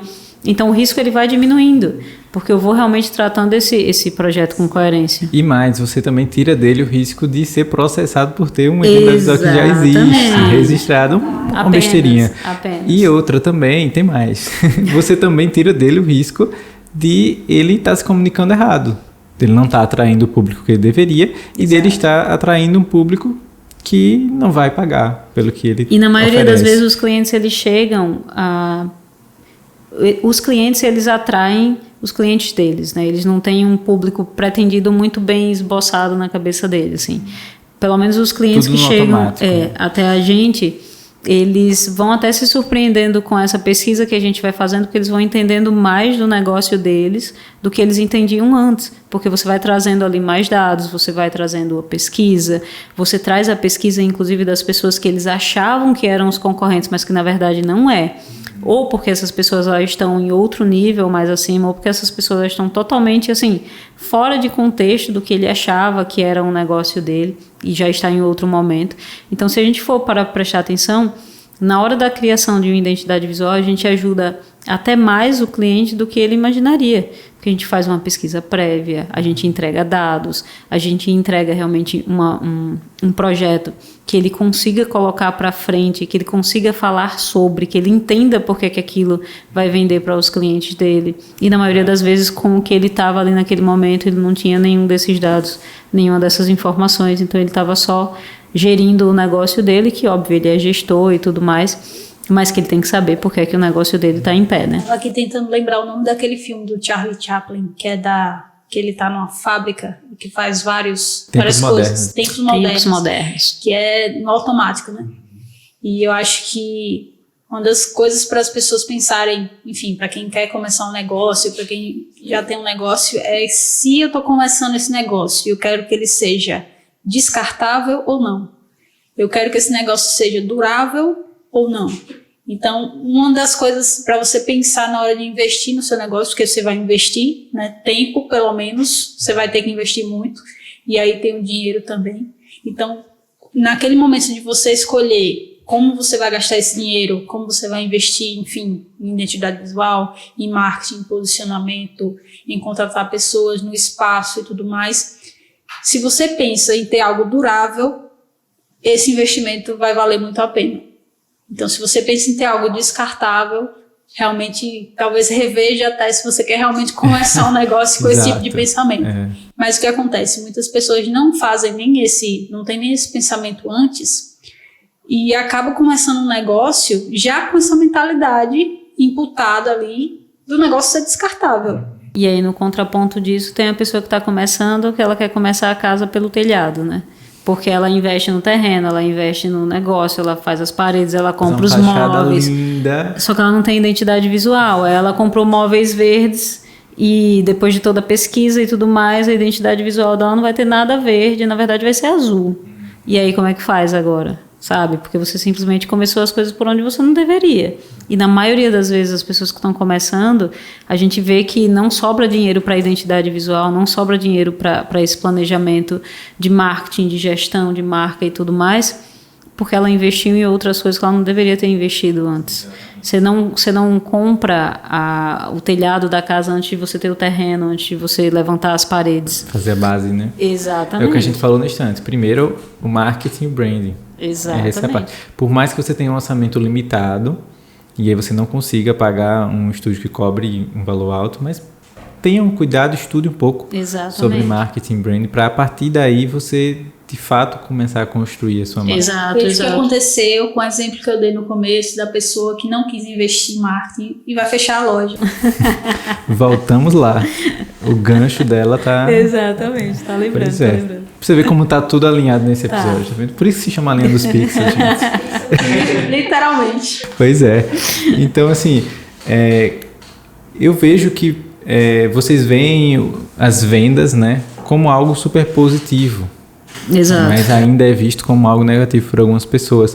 Eu vejo que vocês veem também as vendas como uma conexão. Exatamente. Faz uma conexão com as pessoas e tenta propor uma solução a elas. A gente também vê assim, né? Vocês gostariam de falar um pouco sobre essa técnica que se chama social selling, na verdade, exato, né? Social selling. E que vocês levam tão a fundo aí. A maioria dos nossos clientes, eles acabam comprando outro serviço que a gente faz exatamente por conta disso, né? Então, na maioria das vezes o social selling, na verdade, é você vender a partir dessas conexões que você faz com esse lado social, e aí vende muito mais pelas redes sociais, exatamente porque é ali que a gente consegue encontrar uma maior quantidade de pessoas e tudo mais. Como é que a gente faz a nossa venda hoje em dia, né? Na maioria das vezes a gente vende muito pelo Instagram ainda. A gente não tem prospectado tanto porque as pessoas têm chegado por nós a partir de lá, mas esse momento é agora, não foi assim no início. No início a gente prospectava, ia até as pessoas, mapeava quem são as pessoas que a gente gostaria de atender e simplesmente ia atrás dessas pessoas na rede social mesmo, entrando em contato com elas e mostrando como é que a gente poderia ajudá-las. Nunca vendendo o nosso serviço, mas chamando para uma conversa. Nunca falei reunião, inclusive, que ninguém gosta de reunião, a gente gosta de sentar e conversar. Sempre chamando para essa conversa para mostrar como a gente pode ajudar essa pessoa. Então, a gente já dava algo gratuito, que é um negócio de quando você vai, sei lá, numa promoção de hambúrguer e você ganha um milkshake, sabe? Ou quando você quer muito assistir um documentário, uma série, por exemplo, a HBO faz muito isso, que quando ela vai soltar alguma série que é muito importante, ela solta os primeiros episódios, abre ali o canal e solta os primeiros episódios para que depois você compre ali o serviço dela. Então, a gente partiu muito por essa linha de dar algo gratuitamente, geralmente era uma consultoria, então mesmo que a pessoa não comprasse o nosso serviço, a gente conversou de novo, se conectou com ela, conversou, mostrou como a gente poderia ajudá-la, ajudou naquele momento, porque a gente passou instruções do que é que a gente faria, como é que a gente faria, e aí fica a critério dela querer receber a nossa proposta comercial ou não. Com os clientes de hoje, que eles já chegam para a gente a partir das redes sociais, a gente chama também para essa conversa, e aí é uma conversa totalmente informal, super natural, e que a gente faz algumas perguntas que são específicas, né? Em qual momento que aquela empresa está, quem é essa empresa, então a gente pede para essa pessoa nos dar o CNPJ, para que depois a gente consiga fazer essa pesquisa de mercado, saber qual é o capital social dessa empresa. Então, super importante para você que quer começar a prospectar, saber o capital social da empresa. Uma empresa que tem 20 milhões de capital social, ela consegue te pagar ali um valor X de social media para que você trabalhe realmente essa identidade visual, essa marca, essa voz que ela tem nas redes sociais. Então, se ela quer gerir a parte de social media dela e ela abriu essa empresa com capital social tão alto, ela consegue te pagar um valor coerente, tá? E se você procurou capital social e é um capital social mais baixo, você já sabe que essa pessoa ela não tem tanto valor assim, então você precisa adaptar. Uma coisa que a gente faz muito é preço de ancoragem, que na maioria das vezes os designers não têm, que é um valor X até onde eu consigo vender esse serviço. Então, se a minha identidade visual custa R$7.000, se eu alcancei um cliente que eu quero muito trabalhar com ele, mas que ele só tem 5, a gente negocia, para que assim eu consiga observar se aquela identidade visual vai me posicionar no mercado, porque eu fiz aquele redesign, se eu vou conseguir trabalhar o portfólio, porque esse cliente ele vai me deixar muito livre, ele mostrou que vai ser uma pessoa que vai coproduzir com a gente, mas que a gente vai ter essa liberdade criativa de trabalhar com esse negócio e depois colocar no nosso portfólio vai ser algo positivo. Tem então mesmo a gente entregas, né? Exato, exatamente. Você consegue ir flexibilizando o que vai ser entregado. Exatamente. Então esse preço de ancoragem é importante, porque tem gente que fala, eu cobro R$200 na identidade visual, e é isso. Todas as identidades visuais que chegarem para mim vão ser R$200. E não é assim, a gente trabalha com serviço, você precisa de uma adaptabilidade também para trabalhar com serviços dentro de um mercado criativo. Então, quando o cliente chega para a gente faz essa reunião totalmente informal, a gente tenta entender o momento que ele está, a gente busca realmente mostrar para ele como é que a gente faz, então eu vou com todos os dados de quais são os passos que a gente vai dar para ajudá-lo. Se for de identidade visual, a gente mostra ali o nosso prazo para que ele já saiba que não vai ser algo tão barato assim, porque você cristaliza na cabeça dele que se você vai passar 1 mês e meio fazendo algo, não tem como você cobrar R$50 naquilo. Então ele já vai sabendo que o valor não é tão baixo assim e a gente passa esse preço de ancoragem para ele, ó, de acordo com o que a gente conversou aqui, a gente parte de um serviço de valor X, mas eu ainda vou te entregar essa proposta comercial, que tem esses poréns, é totalmente personalizada, e é exatamente por isso que a gente fecha, porque o cliente que ele não tem interesse, a gente pergunta para ele, você tem interesse de receber a proposta comercial? Está dentro do seu orçamento? Exatamente. E aí ele vai lá e fala, não, sim, pode enviar. Teve até uma cliente da gente que a gente passou 2 orçamentos ali, 2 preços de ancoragem, e ela falou, esse valor é para um só? Eu falei, não, é dos 2. Porque a gente já tinha passado tanto valor que ela achou que o valor que eu tinha passado para 2 perfis era o de um só. Então, para você perceber que ter essa conversa, que passar os seus processos, que mostrar que você sabe do que você está falando e que ter, de fato, né, essa coerência, você deixa a pessoa falar, mas você já puxa o gancho para aquilo que você estava falando, saber falar sobre o que você faz é extremamente importante. De novo, você vai reduzindo os riscos, né? É aquele negócio de chegar no médico e você dizer o que é que está doendo e o médico ficar meio, não sei, vamos esperar o exame, sabe? Tem que reduzir as chances de você receber ou não. Exatamente. Na venda você tem que ir reduzindo chances de receber ou não. Porque vender é aquela coisa, todo mundo diz que não gosta, mas todo mundo quer, né? Todo mundo quer vender, exatamente. Eu não gosto de vender, mas você quer, né?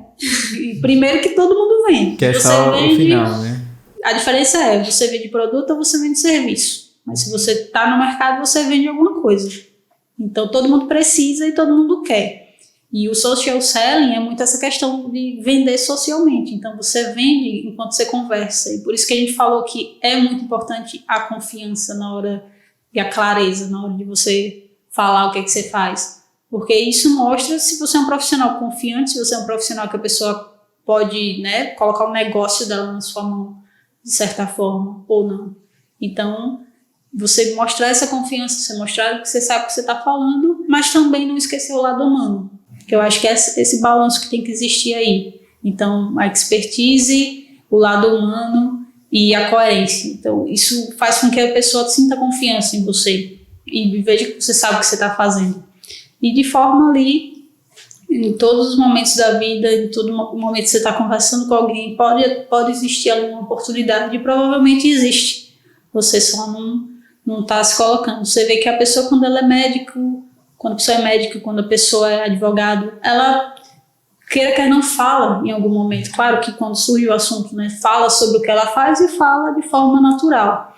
Então, acho que qualquer pessoa que vende alguma coisa, seja qual for a profissão, tem que chegar com essa naturalidade, com essa confiança, para que seja fácil para você enquanto profissional e mais fácil ainda para quem está ali te ouvindo se interessar pelo seu trabalho e se interessar em comprar de você ou de indicar para alguém. Uhum. Exatamente. Eu acho que cada um entender que, independente da profissão, a gente tá para ajudar, né?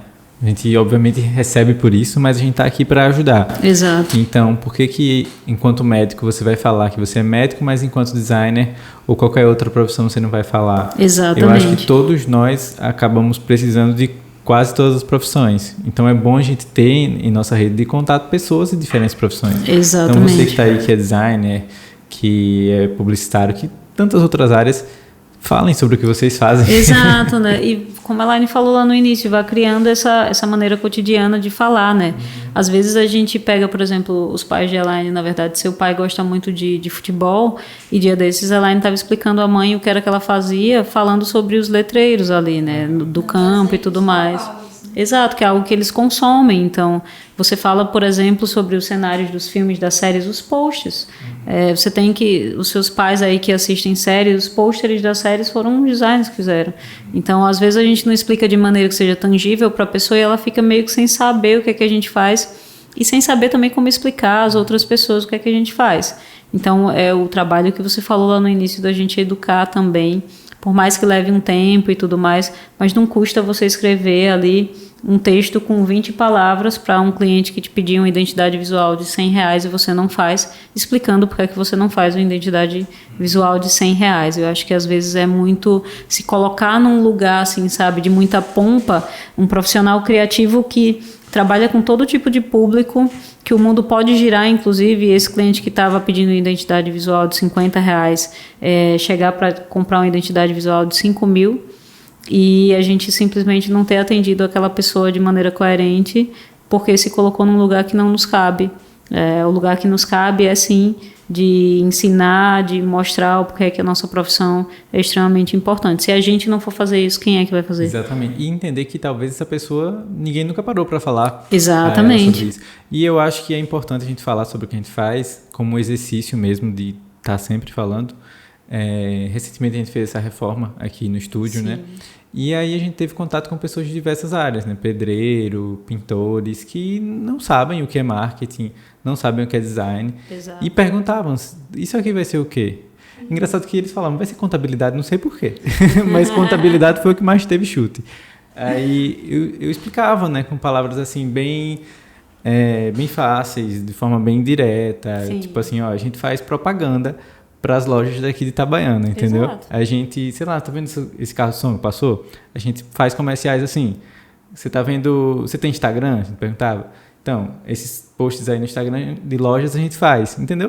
De forma bem simples. E aí as pessoas saíam entendendo o que era que a gente fazia. Exatamente. Então, se não tiver quem pare para dar essa atenção, para falar, o mercado vai sempre continuar assim e vão continuar existindo pessoas que não conhecem a nossa profissão. Isso só faz desvalorizar. Exato, exatamente. E não passa um ar de profissionalismo, né? Sim. Fica parecendo que é sempre pessoas que estão fazendo ali nos seus quartos, que é sempre alguém muito jovem que está fazendo porque não é uma profissão de fato, é só para ganhar um dinheirinho ali, é um hobby, é algo que está passando o tempo, está gastando o tempo e tudo mais. E como eu falei, se a gente não for os porta-vozes da nossa própria profissão, quem é que vai ser? Né? Exatamente. Então, a gente precisa falar e falar sempre com coerência e assertividade como você fez, de maneira totalmente natural, para que os outros entendam o que é que a gente faz, né? A gente falou sobre prospecção, a gente falou sobre posicionamento, mas e aí, como é que a gente faz para monitorar, né? Para mapear o que é que deu certo, o que é que deu errado, como é que mensura esses resultados, qual que é... De maneira super simples, assim, para quem está começando e não tem perspectiva nem métrica nenhuma ainda do que prospectou, primeiro, qual canal, qual veículo que você vai prospectar. Então, eu estou prospectando na minha cidade, enfim, batendo de porta em porta, ou eu estou prospectando via Instagram ou qualquer outra rede social. Eu preciso ter uma planilha em que eu anote esse tipo de informação. Então, eu vou lá na minha planilha e coloco a minha prospecção, ela é presencial, a minha prospecção ela é online, e eu preciso colocar o local onde eu estou fazendo essa prospecção. Outra coisa que eu preciso ter é o nome desses locais onde eu estou fazendo essa prospecção. Então, se eu estou prospectando em um profissional liberal, por exemplo, é um psicólogo, é um nutricionista, ou se é num estabelecimento mesmo, é uma clínica, é um restaurante, qual o nome? Não coloca clínica, restaurante, nutricionista. Você precisa saber quem são essas pessoas e quais são esses locais.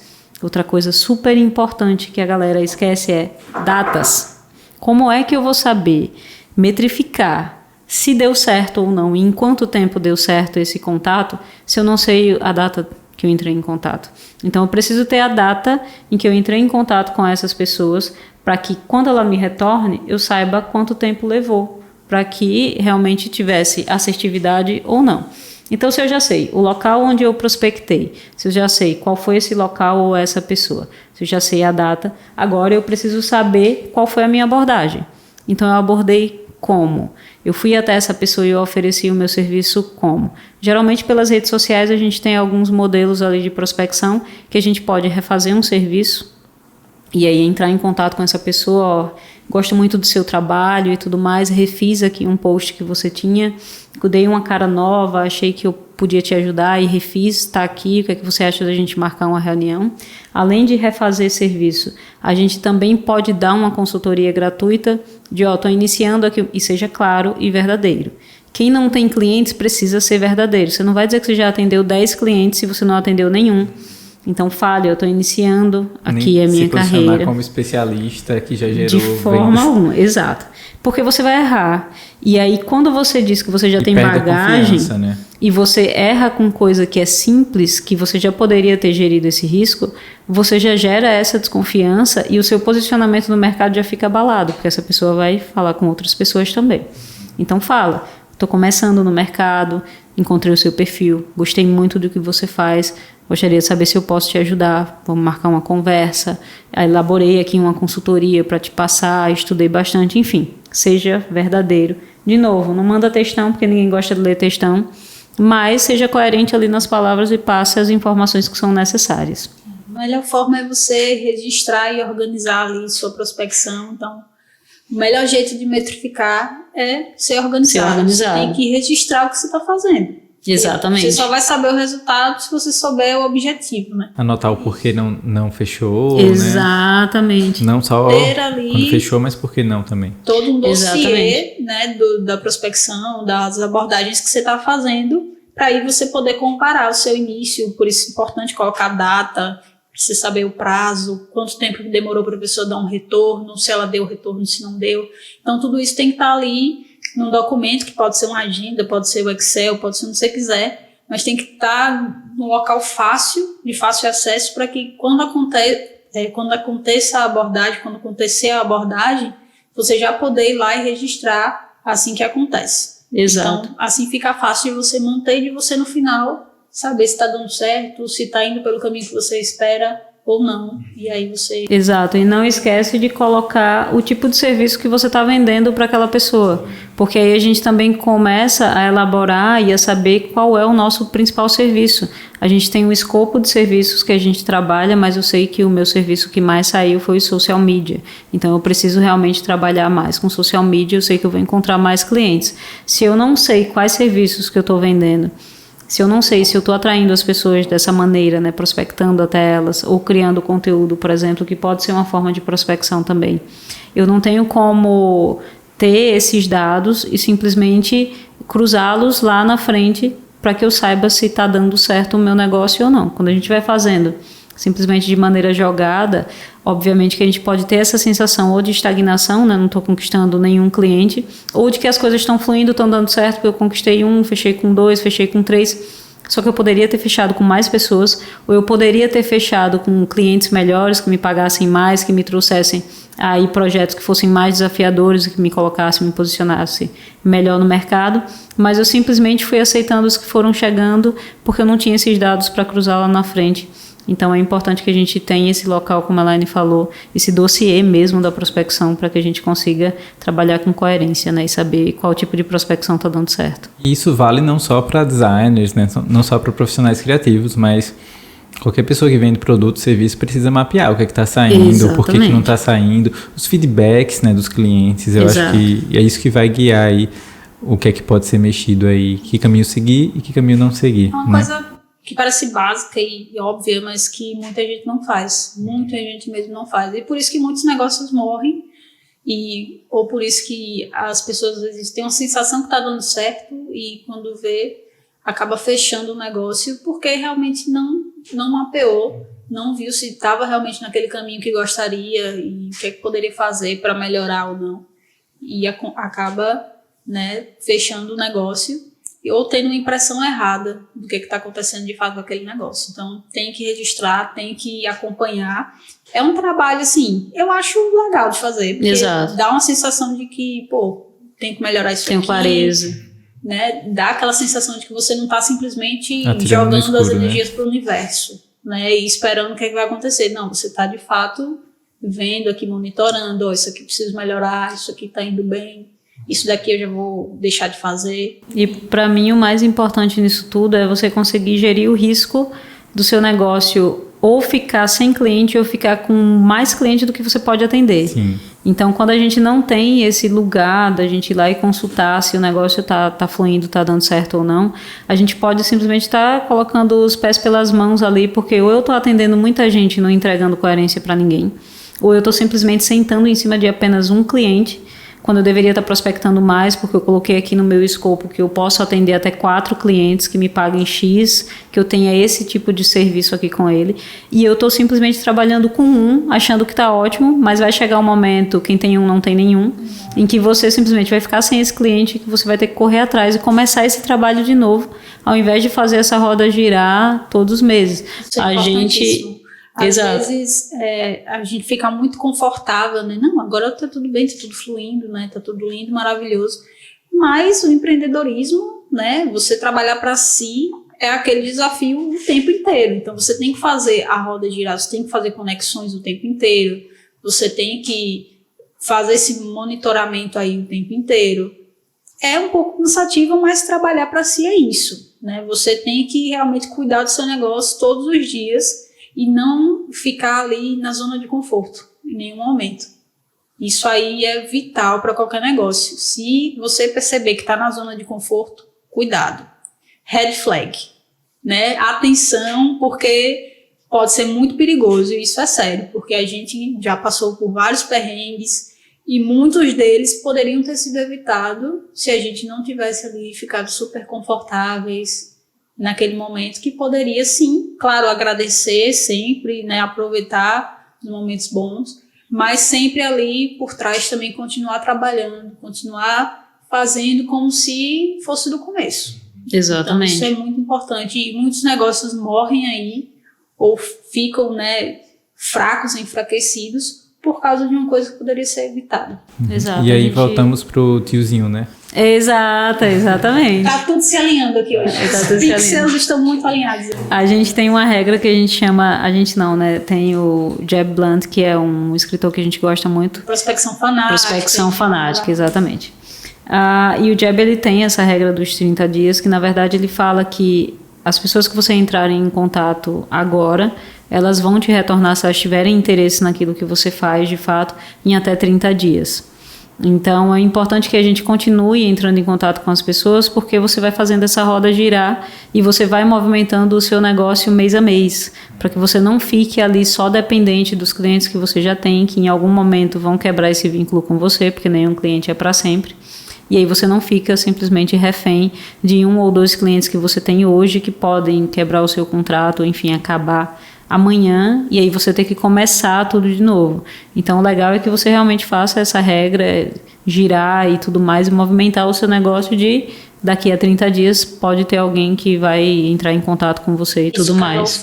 Carol falou agora há pouco que a gente não prospecta mais ativamente, e de fato a gente raramente prospecta ativamente, ou quase nunca, mas a gente prospecta o tempo todo de outras formas, através do social selling, através do conteúdo que a gente está ali produzindo sempre, justamente porque não se pode ficar estagnado ou pensando que está tudo lindo, maravilhoso, ou porque a gente tem quase 60 mil seguidores e sentar em cima desses seguidores que agora, né, nossos clientes vão começar a cair no nosso colo quando a gente bem quiser, que não é assim. Então tem que fazer esse trabalho constante, porque ter uma empresa é isso, ter um negócio é isso. Você trabalha o tempo inteiro, claro, colocando hora para tudo e tendo a hora de lazer, tendo a hora de descansar a sua cabeça, tendo a hora de fazer as coisas que você gosta, mas na hora de trabalhar, realmente trabalhar, não é ficar... acho que tem que ter um pouquinho dessa satisfação constante, sabe? Você tem que buscar melhorar constantemente. Porque senão não evolui. Você vai ficar ali, estagnado. Cheguei até aqui e tá. Daqui parou, ou daqui vai para baixo, não. Você tem que continuar buscando, continuar querendo evoluir. E isso de uma forma sempre positiva, claro.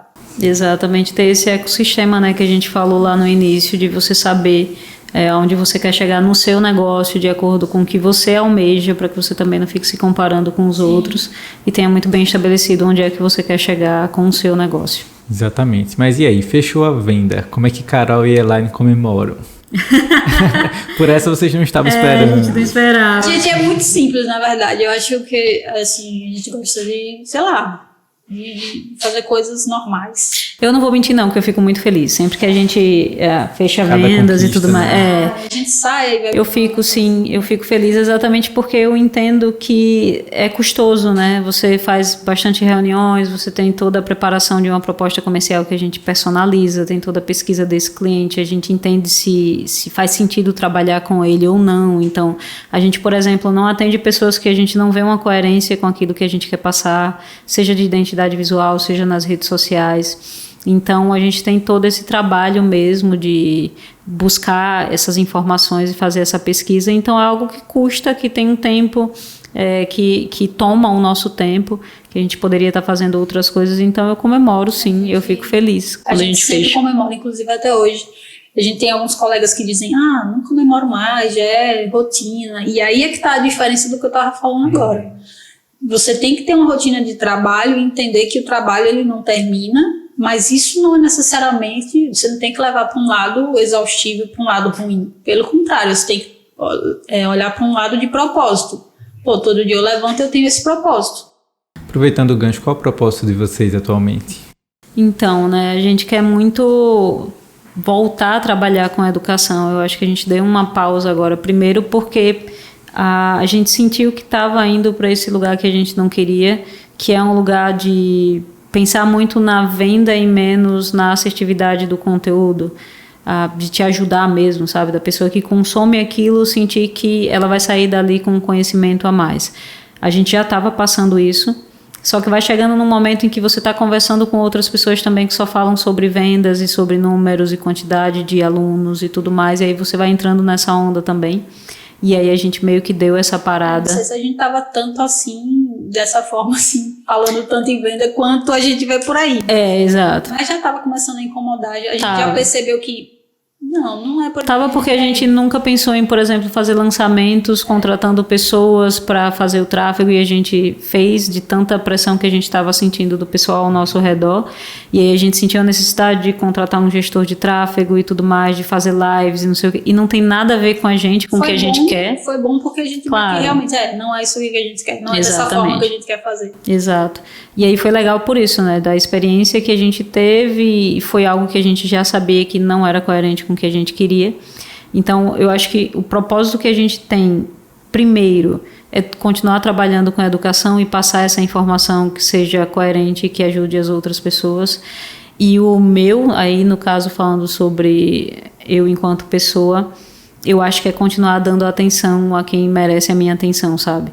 Eu não gosto quando eu sento com alguém para conversar e eu tô te doando o meu tempo e aí você não se liga no que eu tô falando, ou que você simplesmente marca comigo e eu simplesmente te trato como alguém que a gente não deveria nem estar na mesma mesa porque eu não te dou aquela atenção.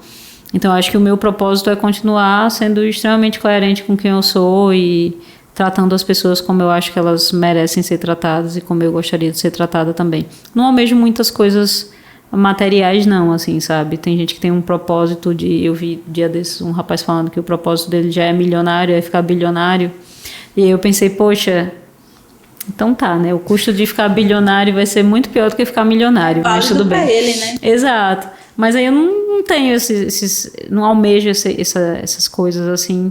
Eu sou muito mais eu gosto muito mais de pessoas do que de coisas, sabe? O meu propósito, assim, é deixar a mensagem da EFID cada vez mais clara. Exato. E eu fico muito feliz quando a pessoa entende o que eu falo, assim. E eu acho que eu quero trazer muito isso para o estúdio. E, assim, como o Carol falou, a gente quer focar mais dessa forma, com mais cuidado ainda. A gente sempre teve cuidado, mas eu quero trazer mais cuidado ainda para os nossos produtos educativos, né, no caso, os nossos cursos. Trazer muito mais cuidado nessa forma de clareza, na forma que as pessoas entendam o nosso jeito de fazer, sabe? E seguir nisso. E continuar, enfim, se desafiando, trazendo clientes diferentes. Eu acho que o bom de empreender, de trabalhar para si, é justamente isso. É como eu falei, é você ter um motivo todos os dias diferente e você, sabe, acordar com aquele brilho no olho de, poxa, surgiu isso aqui, que diferente. E aí você vai lá e aprende, estuda e faz parcerias e conversa com pessoas. Eu acho que continuar nessa pegada aí, o material, o crescimento, acho que é consequência. E é de fato. Porque, como eu falei, a gente começou com nada e olha onde a gente está agora e sem pensar em estar. A gente só queria uma forma de subsistência mesmo. Exatamente. A gente nunca pensou em ter 60 mil seguidores no Instagram. Nunca foi um propósito. A gente só via aquilo ali como um canal de atingir clientes. E as coisas foram acontecendo. Eu acho que quando as coisas são dessa forma, elas acontecem. Porque você está focando em trabalhar. Você está focado em estudar e trabalhar e passar o melhor que você pode passar. E aí as coisas acabam acontecendo. E realmente foi o que aconteceu com a gente. Então, continuar nesse caminho, que é o que faz sentido para a gente, apesar dos bombardeios de várias filosofias, de formas de trabalhar, o que faz sentido também. Cada um, como eu disse, tem que ter o seu senso crítico e escolher a que quer acompanhar ou criar uma nova também. Então, né, faz sentido. Pois é. Que interessante, porque a gente acaba atraindo pessoas que pensam parecido, têm propósitos parecidos. Nosso propósito também é nessa linha, assim, de transformar marcas, de tornar as marcas mais humanas, de promover isso aqui, esse diálogo. Eu acho muito legal, porque a gente está na mesma área. Exato. E a gente está aqui trocando uma ideia e tem muita gente dessa área que não é aberta para isso, infelizmente. Exatamente, tem uma competitividade absurda. Concorrência e tal. E eu fico, meu Deus, perde tanta coisa. Diga a eles que fiquem tranquilos, porque tem gente fechando lojas. Tem gente fechando lojas porque não sabe lidar com a internet, exato, com a propaganda, com o marketing, com o branding. Então, tá de boas. Nosso trabalho está totalmente salvo, porque não se preocupe, clientes tem mercado para todo mundo. Exato. E eu acho muito legal, um dos propósitos do Alinha dos Pix é justamente isso, é trazer, dar voz a pessoas da nossa área, de áreas diferentes, para promover esses debates, essas discussões, né? Que é ótimo. Exatamente. Então, mais uma vez agradecer a vocês, mas ainda não acabou, porque eu acabei de criar uma pergunta que eu vou fazer em todos os episódios. Pergunta bônus. Certo? Quero que vocês, a cada episódio, eu vou perguntar isso aqui para eu ver. Esse podcast não é só sobre design, marketing, empreendedorismo e branding. Eu quero trazer um pouco de vida, assim como a gente trouxe aqui hoje. Acho que um dos propósitos é justamente mostrar que empreendedores e designers são pessoas também. Sim. E de dizer para quem está escutando a gente que, poxa, a gente entende que vocês são pessoas e a gente precisa falar sobre temas pessoais. Como exatamente. A gente já falou de saúde mental, de se cuidar, de várias outras coisas, do propósito social de empreender no nosso último episódio. Então, assim, eu acho que a gente precisa continuar falando sobre essas coisas. Claro. Então, minha pergunta para vocês é, o que foi de mais importante que vocês aprenderam na vida de vocês? Profunda, hein? Profunda. Uma coisa, a pessoa indecisa vai citar uma lista. Exato, Eu posso fazer uma lista? Podemos fazer um episódio especial de Elaine falando isso? Exatamente. Podemos. Eu sempre fui muito apegada a pessoas, assim, desde muito jovem, e eu gosto muito de ter a experiência de estar do lado de gente que eu gosto. E aí eu não estou falando sobre gostar de maneira superficial, mas de sentir que aquela pessoa consegue me trazer bagagem e a forma de ver a vida dela, a ótica dela é ou diferente da minha, ou me traz um aprendizado a mais, enfim. Então eu acho que o mais importante que eu sempre captei das outras pessoas e que isso eu trago para a vida é, primeiro, como eu já tinha falado antes, você dá atenção para as pessoas. A gente tem a necessidade absurda hoje em dia de ser ouvido e principalmente de conseguir ouvir os outros também de uma maneira em que a gente não subjugue o outro. E a gente faz muito isso hoje em dia, exatamente por isso que a gente tem tanta gente que não consegue nem falar a sua própria verdade, sentar e conversar como a gente está fazendo aqui agora.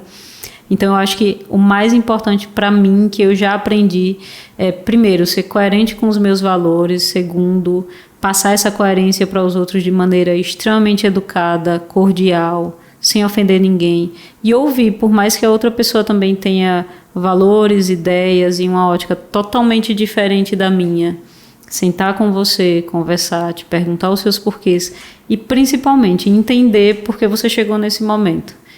Eu acho que a gente subjuga muito o outro quando a gente observa que ele tem uns padrões e umas ideias totalmente diferentes das nossas e a gente já trata ele como sendo alguém que não merece a nossa atenção.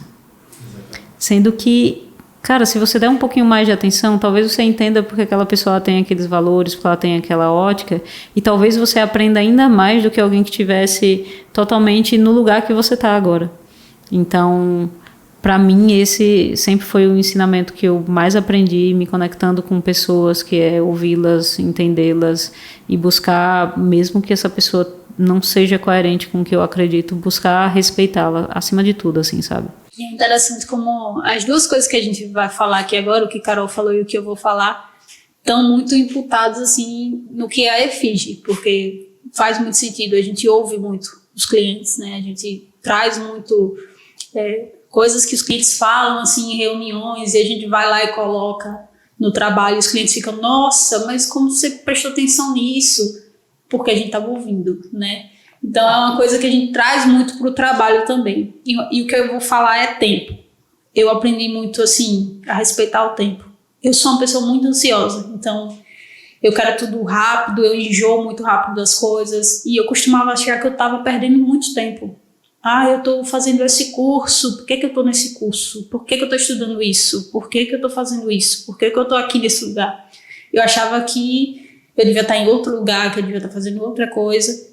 E eu aprendi a respeitar o tempo das coisas. Tanto que eu falei aqui hoje que eu comecei publicidade lá em 2011 e acabei trancando por diversos motivos. Um deles, principalmente, a ansiedade. De achar que eu estava no lugar errado fazendo algo que não tinha a ver comigo. E acabei voltando para trabalhar com isso. Então, eu aprendi muito a respeitar. Acho que a coisa mais importante que eu aprendi foi a respeitar o tempo das coisas. E tanto o tempo das coisas... E, enfim, que tudo tem um momento para acontecer, sabe? E não apressar esse momento, ou não achar que você está perdendo tempo também. Porque você está, em todo momento, você está ali porque você tem que estar ali. Parece meio filosófico isso, mas é algo que aconteceu comigo, pelo menos. Não sei se acontece com outras pessoas, não é um parâmetro para ninguém, mas como você perguntou diretamente a mim, foi algo que aconteceu comigo. Então eu aprendi muito a respeitar o tempo, sim. Tanto de não querer apressá-lo, como também de não querer estar num lugar, sendo que eu estou nesse lugar aqui. Então, eu aprendi a viver os momentos, a ter mais paciência e a respeitar o tempo das coisas. E estar presente, né? Exatamente. Legal. Importante. Importantíssimo. Muito legal. Eu adorei as respostas. Vou levar essa pergunta aqui para todos os episódios. Maravilha. Com certeza vamos todos aprender muito com a resposta de cada um. Com certeza. E assim, quero agradecer demais e só perguntar qual que é a outra mensagem que vocês querem passar para quem está nos ouvindo. Eu quero falar para todo mundo continuar assistindo o Alinhando com os Pixels, ver todos os episódios, maratonar, porque com certeza vai ter muita coisa que válida. A gente também vai ver, já viu os episódios, né? Viu os 2 primeiros episódios, vai continuar assistindo, porque com certeza vai trazer muita coisa legal. Para quem é do nosso mercado, não é merchan não, tá, gente? É porque eu confio no trabalho dos meninos, eu sei que eles super se empenham em fazer as coisas e trazer coisas interessantes, então vai com certeza enriquecer muito o mercado de design, de empreendedorismo, de brand, marketing, enfim. Então todo mundo acompanhe e nos acompanhe também para ver o que a gente está falando lá, o que a gente está ensinando, o que a gente está aprendendo lá no nosso perfil da EFIS Design. Exato, a minha mensagem para você é para você não deixar de ter essa ânsia, essa vontade de aprender, sabe? Eu vejo que muitos designers, infelizmente, a gente para de aprender, a gente para de querer estudar, de ler e tudo mais. Eu acho que a gente precisa continuar aprendendo porque o nosso mercado ele é extremamente mental, não é algo que a gente consegue estabelecer um serviço e ele vai ser assim para sempre. Então, é um trabalho que a gente precisa estar o tempo inteiro aprendendo. Então, você que está entrando na área criativa, saiba que você vai estudar muito e que vai continuar estudando muito sempre, porque é um trabalho realmente que capta e que precisa muito da nossa mentalidade, da nossa inteligência e da nossa forma cognitiva, não só da gente mexer no software e tudo mais, tá? Então, continuem aprendendo. Acho que também não ter medo de colocar em prática. Acho que é muito importante. Às vezes a gente tem um bloqueio, um medo, que vem muita informação, né? A gente falou muito sobre isso aqui. Vê muita informação, vê muita gente fazendo e fica naquela, meu Deus, eu não sei de nada, ou eu não sei de nada, ou eu não tenho nada de valioso para passar para as outras pessoas. E não, a gente sempre tem a nossa ótica, coisas que a gente aprendeu, conversas, nem que seja para conversar com as pessoas. Às vezes as pessoas estão ali precisando de pessoas para conversar, de experiências que aconteceu com a gente que pode fazer sentido para elas de alguma forma na vida delas. Enfim, isso profissionalmente, pessoalmente. Então, não ter medo de criar também. Estudar sempre, sem medo também. Estudar bastante, estudar sempre. Mas também colocar em prática. Não achar que sabe pouco ou de que não tem nada a agregar, porque, como a Carol falou, a gente sempre tem perspectivas para trazer sobre coisas diferentes ou até mesmo sobre a mesma coisa, uma perspectiva nova. Exatamente. Então, ouvir e respeitar o tempo. Exatamente. Contas, né? Então, Exatamente. Muito obrigado, meninas, pelo convite. Foi um prazer receber vocês aqui no nosso estúdio, receber aqui no Além dos Pixels. Com certeza esse bate-papo foi importantíssimo, tanto para mim quanto para quem está ouvindo também. Pra gente também. Fico feliz. Estejam sempre convidadas a vir aqui tomar um cafezinho, bater um papo com a gente, tá Agora certo? a gente vem todo dia aqui tomar um café. Exatamente. A porta tá aberta. A gente agradece demais o convite, a gente ficou super felizes, papo super legal, a gente colocou muita coisa aqui que a gente não conversava há bastante tempo. Enfim, espero que a galera que assista e ouça goste também. É isso. Agora só falta uma listinha de polêmicas que eu tinha separado. Brincadeira. Eu só quero agradecer a quem assistiu até aqui, né? Esse episódio ficou mais longo, mas com certeza valeu a pena. Você que chegou até aqui, comenta o que você achou, né? Exato. E curte esse episódio aí. Sigam as meninas que têm um conteúdo maravilhoso e FIS Design. Exato. Certo? E continue seguindo a gente também aí no Instagram, no Spotify e se inscreva no nosso canal no YouTube, tá certo? Vejo vocês no nosso próximo episódio do Além dos Pixels. Até mais. Valeu!